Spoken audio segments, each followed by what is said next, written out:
Hello there, I'm Arthur Sleep, and here's the news. Alice Nimbletoes has recently tried stealing some cheese from Wallace's house at West Wallaby Street. You could say she got an enormous amount of cheese. Get it? Enormous? 'Cause, ugh. And now this.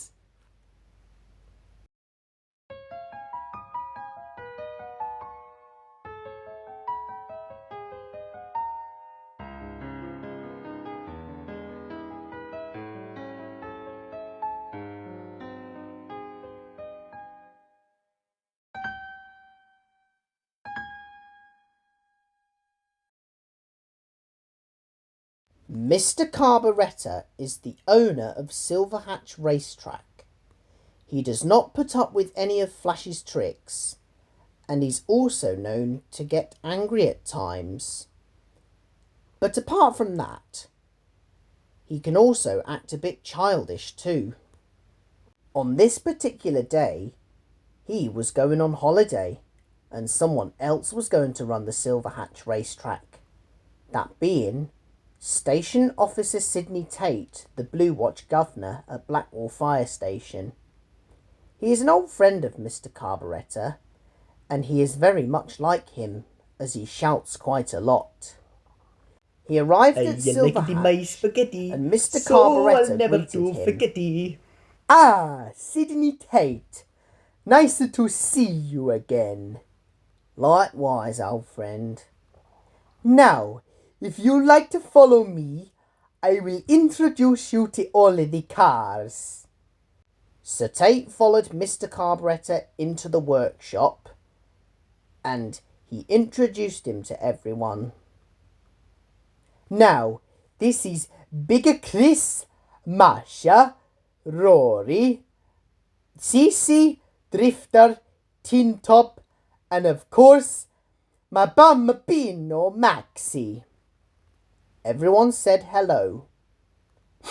Wait, I can smell rabbit.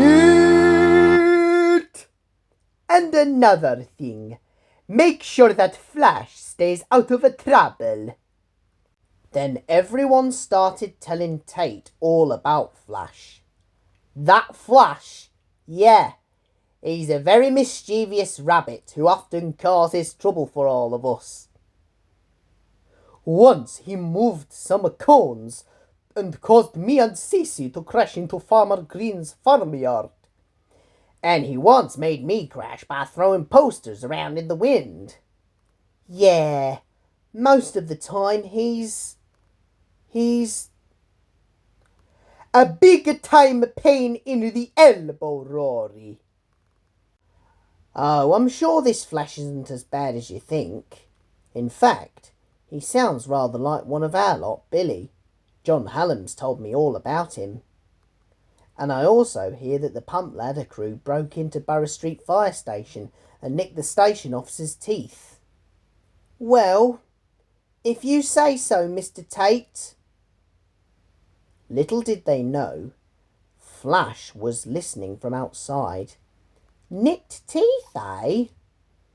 That gives me an idea. Flash moustache! And Flash scarpered. Well then, I'll leave everything to you, Sidney.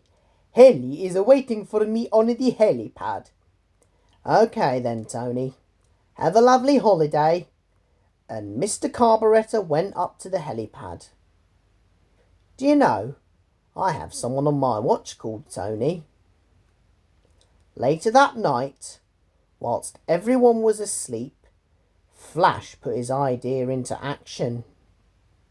He got onto his skateboard and went across Bradsworld and found Borough Street Fire Station. He climbed over the wall and went inside. Everyone was fast asleep, even the governor, and his teeth was in a glass of water.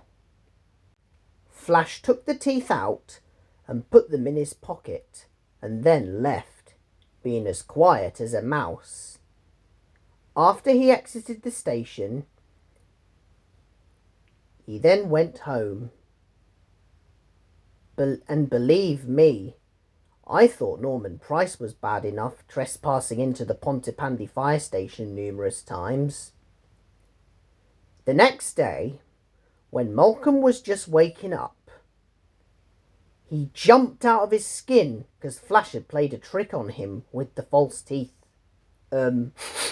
What have you got there, Flash? Oh, it's nothing, Malcolm. They look like false teeth. That's because they are. Where did you get them from? Not telling, 'cause you'll probably give the secret away.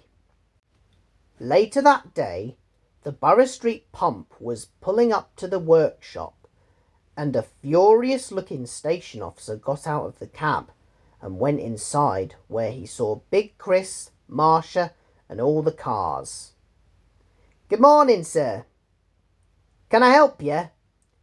You can stand there while I find out who's in charge here. You're up shit creek, son. Then Tate came down the stairs.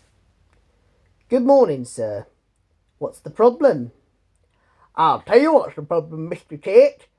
Someone came in and nicked my teeth last night. And he opened his mouth to show everyone.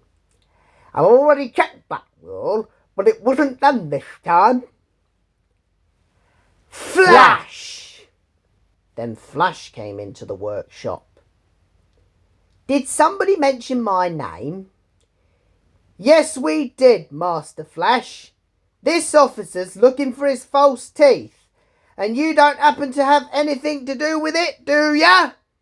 Then Flash pulled the teeth from out of his pocket, and the officer claimed them back. Can't very much. I'd better be going now. And the officer left the workshop and got back onto the pump, and they drove off. The cars just laughed lightly. They thought that the officer talking without his false teeth was even more hilarious than Mr. Carburettor, although Flash was feeling rather ashamed of himself. I'm sorry, everyone. Is there any way I can make it up? I suppose so, son. You can sweep every inch of Silverhatch. Good idea, Big Chris. So Big Chris handed Flash a broom, and Flash spent a few days sweeping the track. A few days later, Mr. Carburettor returned from his holiday. Well, how was it then, Sydney? Not too bad, Mr. Carburettor. Has that Flash been staying out of trouble? Well, yes and no. You could say that he just got his teeth into it. Everyone chuckled, and whilst Flash spent the next few days sweeping the track, he thought about the consequences of what happens when you take something that doesn't belong to you.